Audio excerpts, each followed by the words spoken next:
passe en Guyane, en effet, depuis plusieurs jours, est grave. C'est grave en raison des débordements. Et donc, mon premier mot est celui d'un appel au calme. Parce que je crois que bloquer les pistes d'aéroport, bloquer les décollages, parfois même bloquer le fonctionnement de l'île. Guyane, c'est un département français depuis 1946. C'est même le plus grand département de France en superficie. On est du Nil. Et derrière, on vous fait un procès en géographie. Effectivement, quand on jette un œil dessus, on s'aperçoit que la Guyane, c'est pas la porte à côté. C'est situé juste au-dessus de l'équateur, coincé entre le Brésil au sud et le Suriname à l'est. Le secteur spatial, qui emploie un quart de la population active, représente 50% de l'activité économique de la Guyane. Le plus inquiétant, les homicides. 38 en 2015 et déjà 35 cette année. Au chapitre des coups et blessures volontaires, plus de 5 victimes par tranche de 1000 habitants l'année dernière, hors sphère familiale. C'est 3 fois plus que dans l'Hexagone. Dans ce domaine, la Guyane est le territoire d'outre-mer le plus touché, avec Saint-Martin.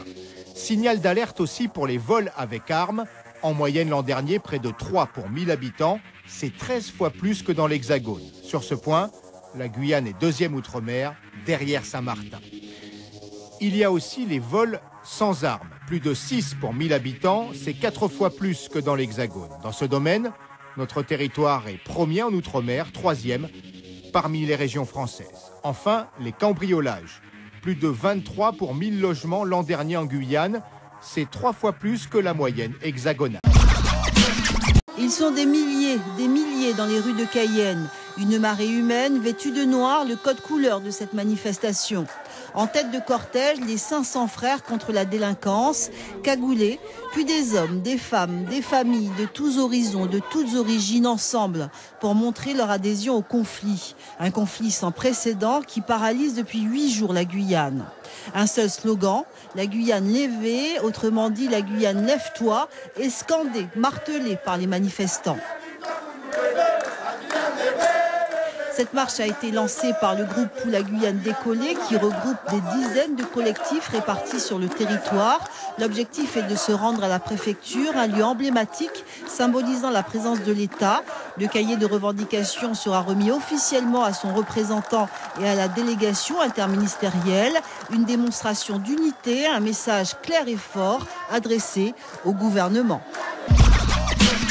Mais une jeunesse qu'on ne peut pas soigner comme il faut, une jeunesse où on n'a pas de satisfaction en termes d'éducation, en termes de culture. Non, on ne peut pas accepter le projet comme ça. On estime que le montant qui a été proposé est insuffisant pour pouvoir amorcer un véritable développement de ce pays-là. Et j'estime que ce n'est pas simplement économiquement, mais c'est sur le plan social, donc les écoles, la santé, donc l'éducation, la santé, le foncier.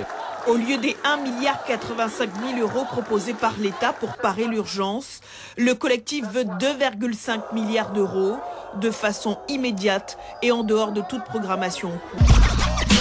Cette photo et ses déclinaisons servent désormais d'avatar à des centaines d'internautes. La jeune femme porte-étendard de la révolte guyanaise, c'est Gwendoline Descons. À l'origine, juste l'envie de faire une photo. Je me sens concernée quand même par l'avenir de la Guyane, par ce qui se passe en Guyane, que je veux quand même me battre pour un avenir meilleur. J'ai un fils, donc j'aimerais bien qu'il grandisse dans une Guyane développée et pas comme un pays du tiers-monde. Voilà. La ministre s'avance et tous vont vivre un instant sans précédent. L'honneur de dire au peuple guyanais, au-delà de ma personne, de ma petite personne, au-delà des fonctions, toutes mes excuses au peuple guyanais. Instant de réconciliation entre le peuple et une ministre de la République. Les ministres ont abordé quelques points essentiels, l'insécurité, la santé, l'éducation, sur des grandes lignes, sur des grandes phrases. Donc pour nous, ça manquait un peu de consistance. Donc on leur a dit, bon, ça ne servira à rien de continuer comme cela parce que c'est trop light, on va dire, pour nous, parce qu'on n'a pas assez de réponses claires et précises. Donc, les réponses seront apportées de la sorte par écrit et ensuite, maintenant, nous rentrerons réellement dans les négociations. Non pas la fin de la crise pour le moment, mais on voit les avancées et que la mobilisation va certainement rester pendant quelques jours, le temps qu'ils négocient. Les ministres ne repartent pas Ils nous ont dit qu'ils restaient jusqu'au moment où on achève les travaux. Et je crois que d'ici, on va essayer de 3-4 jours, on devrait avoir fait le gros du travail. Je vous le disais en titre, Bernard Cazeneuve rejette la demande jugée irréaliste des Guyanais de porter à 2,5 milliards d'euros le plan d'urgence du gouvernement. Le Premier ministre appelle cependant à renouer les fils du dialogue après l'échec des négociations. Les Guyanais arrivent au mauvais moment.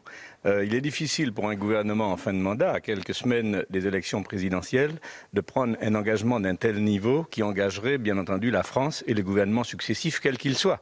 Donc c'est délicat, la situation de la Guyane se justifie, donc les revendications, je pense qu'on peut en débattre, sont reconnues, elles sont bien réelles. Je pourrais vous en parler à la fois en tant que président de délégation et ultramarin, mais en même temps la position de sagesse qui est celle du gouvernement de dire pour le moment il ne peut pas prendre, elle est irréaliste et il ne peut pas prendre un engagement se justifie. Pour le collectif, l'enveloppe qui est donnée ne permet pas de répondre à l'urgence, notamment les mesures sont jugées trop floues sur la santé, sur l'éducation. Mais il est difficile en 2 semaines de grève et en 1 semaine de débat, pas seulement de lister, mais de définir le contenu du programme que demandent les Guyanais. J'ai lu dans la presse, comme tout le monde, que le gouvernement proposait 400 millions d'euros sur l'éducation et 85 sur la santé.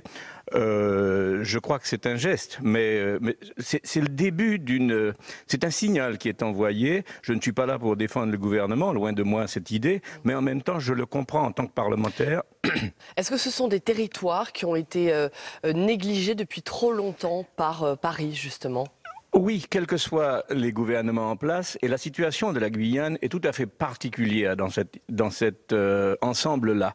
Il faut pas oublier que la Guyane est à la fois une collectivité nouvelle de la République française et une région ultrapériphérique en droit européen. Ça veut dire que tous les textes qui s'appliquent en Europe et en France lui sont transposés de manière intégrale. Et la deuxième chose, c'est que géographiquement et géopolitiquement, la Guyane se trouve en Amérique du Sud et aussi tourné vers la Caraïbe. Donc c'est à peu près, c'est difficile à concilier. Et les problèmes de retard, oui, quel que soit le gouvernement, c'est un territoire immense de la grandeur de l'Autriche qui n'a que 252 000 habitants et qui est sous-équipé. Et c'est vrai que les problèmes, l'État doit faire face aussi à ses responsabilités.